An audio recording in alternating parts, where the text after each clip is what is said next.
নমস্কার, আপনাদের সকলকে স্বাগত জানাই চ্যানেল রূপা মুখার্জিতে। কলকাতার অনন্য পরিচয়কে সংজ্ঞায়িত করা এবং কিছু স্থানীয় কিংবদন্তিগুলি আজ আমরা আবিষ্কার করার চেষ্টা করব। ভারতীয় সাংস্কৃতিক কেন্দ্র কলকাতায় একটি ঐতিহাসিক মহানগরী, যা শিল্প এবং সাহিত্যকে উৎসর্গীকৃত এবং আধ্যাত্মিকতার উপর কেন্দ্রিত। স্থানীয় মিথ এবং কিংবদন্তির বিস্তৃত জাল, উপনিবেশিক ভবন ও রাস্তার কার্যক্রম এবং উৎসবের আত্মা কলকাতার ঐতিহাসিক চরিত্র গঠনে বহু শতাব্দী ধরে কাজ করছে। এই স্থানীয় কাহিনীগুলি কেবল মিথ নয়, বরং তারা কলকাতায় বাস করা মানুষের সমস্ত দিকগুলিকে প্রতিফলিত করে। কলকাতার রহস্যময় কিংবদন্তিগুলি সময়ের সাথে সাথে টিকে আছে এবং বর্তমান দিনে এর সাংস্কৃতিক এবং ঐতিহ্যগত দিকগুলি গঠনে সহায়তাও করছে। সেগুলি কি কি আমরা এখনই আলোচনা করব, তবে তার আগে আপনাদের কাছে অনুরোধ, ভিডিওটি ভালো লাগলে লাইক, শেয়ার, কমেন্টস অবশ্যই করবেন, চ্যানেল সাবস্ক্রাইব করে পাশে থাকবেন। সবার প্রথমেই এই প্রসঙ্গে আসে দেবী কালী এবং কালীঘাট মন্দিরের কিছু কিংবদন্তি। কলকাতা সম্পর্কে প্রতিটি আলোচনা দেবী কালীর সঙ্গে তার অবিচ্ছেদ্য বন্ধনকে সম্মান জানিয়ে শুরু হওয়া উচিত, কারণ তিনি হিন্দু ধর্মে এক অত্যন্ত পূজনীয় দেবী। প্রচলিত বিশ্বাস অনুযায়ী শহরটির নাম কালীক্ষেত্র থেকে এসেছে, যার অর্থ দেবী কালীর ভূমি। এই সংগঠনের হৃদয়টি দক্ষিণ কলকাতার বিখ্যাত কালীঘাট মন্দিরে অবস্থিত। সত্যি, অর্থাৎ দেবী পার্বতীর ডান পায়ের আঙুলটি এই স্থানে পড়ে যায় যখন ভগবান শিব তার দেহটির সঙ্গে নৃত্য করেন এবং তাণ্ডব করেন। বিশ্বের বিভিন্ন প্রান্ত থেকে মানুষ এই মন্দিরে আসে, কারণ তারা ঐতিহ্যবাহী পোশাক পরিহিত ধর্মীয় ব্যক্তিদের পবিত্র আচার অনুষ্ঠান পালন করতে দেখে দেবীর আশীর্বাদ পেতে চায়। দেবী কালীকে এক ভয়ঙ্কর রক্ষক হিসাবে পবিত্র রূপে উপস্থাপন করা হয়, যা তার দয়ালু মাতৃশক্তির সঙ্গে মিলিত হয় এবং তার দয়ালু মাতৃশক্তির সঙ্গে মিলিত হয়ে ধ্বংস ও সৃষ্টি দুটি অংশকেই একত্রিত করে। কলকাতার প্রতিকূলতা সহ্য করার ক্ষমতাকে প্রতিফলিত করে। কলকাতার প্রতিটি সম্প্রদায়ের দিক থেকে মিথ্যেবাদী প্রকৃতি নিজেদের মধ্যে প্রবাহিত হয়েছে। এই দেবীর প্রতি বিশ্বাস মানুষের জীবনকে নির্দেশিত করে তাদের শিল্পের প্রকাশে, যেমন নাটক এবং সঙ্গীতের অংশগ্রহণের মাধ্যমে, তেমনি ধর্মীয় অনুষ্ঠানগুলির মধ্যে প্রার্থনা এবং দুর্গাপূজার উৎসবের সাথে। কালীর প্রতি ধর্মীয় সম্মান এবং আধ্যাত্মিক বন্ধ হিসেবে কাজ করে, যা কলকাতার বিভিন্ন সম্প্রদায়কে একত্রিত করে। দুই, জপচাঁদের রহস্য এবং কলকাতার প্রতিষ্ঠা। কলকাতার বিজয়গুলি ব্রিটিশ শাসনের আগে বিদ্যমান ছিল, তবে বর্তমান চরিত্রটি 1690 সালে ইস্ট ইন্ডিয়া কোম্পানির জপচাঁদ এবং রথকে স্থাপন করার সময় উদ্ভূত হয়। এই ঐতিহাসিক উদ্ভাবনের পেশাতে নবদ্বীপের পাহাড়ে উপাদান যুক্ত হয়। স্থানীয় ঐতিহ্য অনুসারে জার্মান ইস্ট জোনে তার বসতি স্থাপন করার সিদ্ধান্ত নিয়েছিলেন, কারণ এই এলাকা তাকে সেই জায়গায় ফিরিয়ে নিয়ে আসে যেখানে তার স্ত্রীকে সমাধিস্থ করা হয়েছিল। ঐতিহাসিক বিশেষজ্ঞরা জপচার্নকের অধীনে কলকাতার প্রতিষ্ঠার প্রকৃতি সম্পর্কে একমত নন, কারণ তিনি সম্ভবত একটি প্রতিষ্ঠিত বাণিজ্য স্থলে একটি আনুষ্ঠানিক প্রতিষ্ঠা স্থাপন করেছিলেন। তার অর্জনের মাধ্যমে ব্রিটিশ কর্মক্ষমতা জপচার্নক গুরুত্বপূর্ণ স্থায়ী স্থানগুলি রেখে গেছেন, যার মধ্যে সেন্ট জনের গির্জা এবং রাইটার্স বিল্ডিং রয়েছে, যা ব্রিটিশ শাসনের কেন্দ্রস্থল হিসেবে কাজ করেছিল। এই উপনিবেশগুলি স্থাপনাগুলি স্থানীয় ঐতিহ্য এবং বিদেশি প্রভাবের সহ অবস্থানকে প্রদর্শন করে, যা কলকাতার একটি মৌলিক বিশ্বজনীন সংস্কৃতি তৈরি করেছে। সাম্প্রতিক একাডেমিক গবেষণা চাণক্যে দেওয়া উচ্চ অবস্থানকে চ্যালেঞ্জ করে, কারণ প্রমাণ দেখায় যে তার আগমনের আগে কলকাতা বিদ্যমান ছিল। প্রত্নতাত্ত্বিক খননগুলি এমন বসতি এলাকাগুলির সন্ধান দেয় যা 3য় শতাব্দী খ্রিস্টপূর্বে মৌর্য সাম্রাজ্যের সময় থেকে বিস্তৃত। প্রতিষ্ঠিত তথ্য এবং মিথগুলির সংমিশ্রণ শহরের কাহিনীকে বহু গভীরতা এবং জটিলতা দিয়ে সমৃদ্ধ করেছে। 3, নিমতলা ঘাট এবং অন্যান্য ভুতুড়ে স্থানগুলির ভূত কাহিনীগুলি। তৃতীয় কিংবদন্তির এজেন্টরা কলকাতাকে এর পরিচিত কাহিনীগুলির মাধ্যমে প্রতিষ্ঠিত করেছে, যা দাহ সংস্কার স্থান এবং ভগ্নাবশেষ সম্পত্তি সম্পর্কে।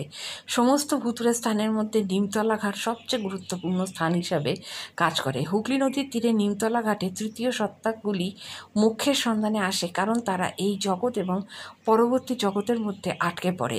স্থানীয় ভক্তরা তাদের শেষকৃত্য এই স্থানে পালন করার জন্য মনে করেন, যা তাদের মোক্ষ প্রদান করে, যা তাদেরকে এই স্থানে নিয়ে আসে। যদিও এর ভয়ঙ্কর পরিবেশ রয়েছে,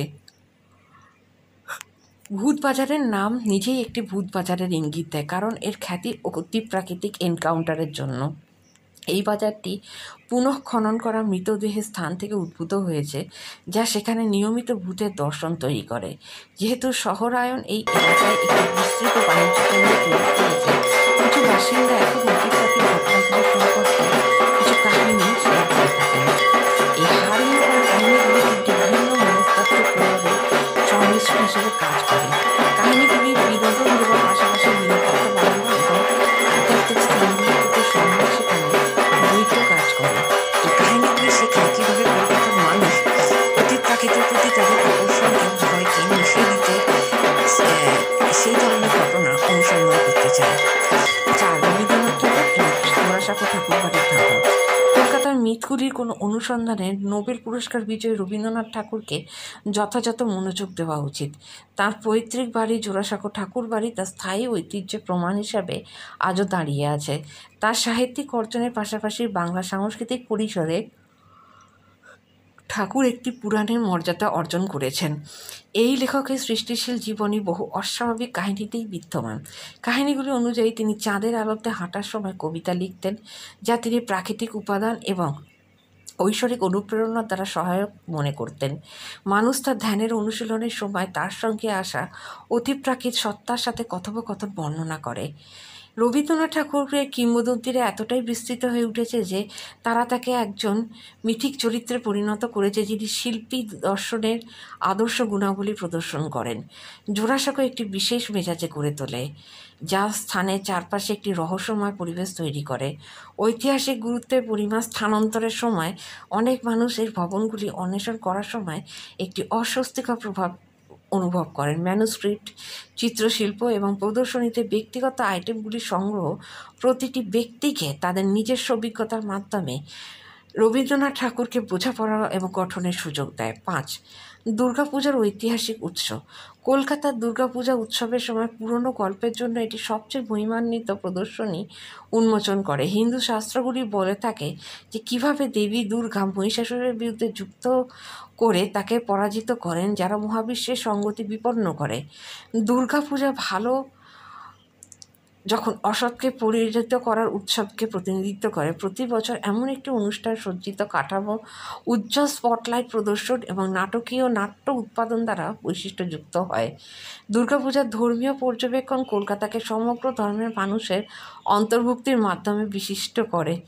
সমস্ত সামাজিক শ্রেণীর মানুষ উৎসবে জড়ো হয়, জাতিভিত্তিক প্রতিবন্ধতা এবং অর্থনৈতিক পার্থক্য উপেক্ষা করে। শিল্পীদের দ্বারা ধর্মীয় মূর্তি উৎপাদনের জন্য তাদের শিল্পকলার মধ্যে পবিত্র পাঠ উপাদান প্রবেশ করতে কয়েক মাস সময় দিতে হয়। দুর্গাপূজার মোটিভগুলি ঐতিহাসিক চিত্রায়ন থেকে আধুনিক সামাজিক সমস্যার প্রদর্শনে পরিবর্তিত হয়, যা পরিবর্তিত সামাজিক চিন্তাভাবনার সঙ্গে সঙ্গতিপূর্ণ হয়। নেমে যাওয়ার অনুষ্ঠানটি হিসেবে পরিচিত কাঠের মূর্তি ডুবানো প্রক্রিয়ার গভীর ধর্মীয় অর্থ রয়েছে। এই ঐতিহ্যের মাধ্যমে আমরা বুঝতে পারি যে সমাপ্তি নতুন সূচনার দিকে প্রবেশের সুযোগ করে দেয়, কারণ জীবন একটি চক্রের মতো চলে। কলকাতার মানুষ দুর্গাপুজোকে কেবল পুজো হিসেবে নয়, বরং তাদের সাংস্কৃতিক পটভূমির মাধ্যমে শিল্পীর কল্পনার একটি একক স্কেচ হিসেবে বুঝতে পারে। সবশেষে আমরা বলতে পারি যে কলকাতার পরিচয় স্থানীয় কিংবদন্তি এবং মিথের মধ্যে থেকে উদ্ভূত হয়, যা সম্প্রদায়ের মধ্যে বিদ্যমান। আবাসিক এবং আধাবাসিক অধিবাসীরা এই আধ্যাত্মিক ঐতিহাসিক কল্পনাময় সংমিশ্রণটি সম্ভ্রম করে, যা সাংস্কৃতিক বোঝাপড়ার একটি ঐক্যবদ্ধ ম্যাজিক তৈরি করে। দেবী কালীর প্রতি ধর্মীয় ভক্তি, রবীন্দ্রনাথ ঠাকুরের প্রতি প্রশংসা, তার সাথে দুর্গাপূজায় অংশগ্রহণ করা, এই কাহিনীগুলি ব্যক্তিদের সংযোগ অনুভব করতে সাহায্য করে এবং ঐতিহাসিক সংযোগ নিশ্চিত করে। শহর তার মিথগুলির প্রতি সমর্থন দেখায়, কারণ গল্প বলার প্রক্রিয়া স্মৃতিগুলি জীবিত রাখার এবং ভবিষ্যতের জন্য আশাবাদী দৃশ্য শক্তির উৎপন্ন করার একটি উপায় হিসেবে কাজ করে। এর বিবর্তনের পাশাপাশি এই শহরের চিরন্তন কাহিনীগুলি তার আধ্যাত্মিক হৃদয়কে একটি প্রয়োজনীয় অবস্থান বজায় রাখতে থাকবে, যা কলকাতার ভবিষ্যৎ প্রজন্মের উপর আকর্ষণের প্রভাবকে নিশ্চয়তা প্রদান করবে। কেমন লাগলো আজকের এই ভিডিওটি জানাতে ভুলবেন না। তবে আজকে এই পর্যন্তই। ধন্যবাদ। নমস্কার।